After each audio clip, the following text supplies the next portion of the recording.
Il est 20h03, une récompense pour le terrorisme. Voilà comment Benyamin Netanyahou qualifie la reconnaissance de l'État de Palestine par 3 pays européens. L'Espagne, l'Irlande et la Norvège annoncent avoir pris cette décision conjointement dans l'espoir d'entraîner d'autres nations dans leur sillage.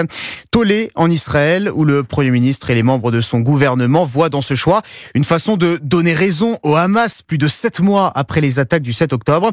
Au contraire, plusieurs pays arabes font part de leur satisfaction. Et Wilfried de Villers, de son côté, la France adopte une position plus équilibrée.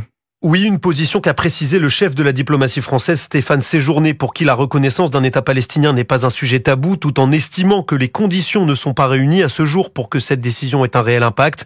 Paris fait ainsi le choix du pragmatisme, estime Gérard Haraud, ancien ambassadeur de France en Israël. Si la France reconnaît l'État palestinien maintenant, ce sera un acte symbolique qui ne changera rien, mais qui nous coupera d'Israël. Le problème, c'est qu'on n'arrivera pas à créer un État palestinien sans l'accord d'Israël, parce que tout simplement Israël a la clé de la solution. Et donc il peut y avoir un vrai débat sur le thème si je fais la reconnaissance, j'entre en conflit avec Israël, dont le soutien est indispensable à la création de l'État. Je pense que c'est ça le cœur de l'hésitation de la France à franchir le pas. En février dernier, Emmanuel Macron avait déjà affirmé que le débat sur la reconnaissance de l'État palestinien n'était plus tabou. Suite aux attaques du Hamas le 7 octobre dernier, le président avait également défendu une position claire, celle d'un engagement à l'égard d'Israël de vivre en paix tout en soutenant les aspirations légitimes du peuple palestinien de continuer à œuvrer pour une solution à 2 États. Wilfried de Villers est l'allié indéfectible d'Israël. Washington réagit à son tour ce soir.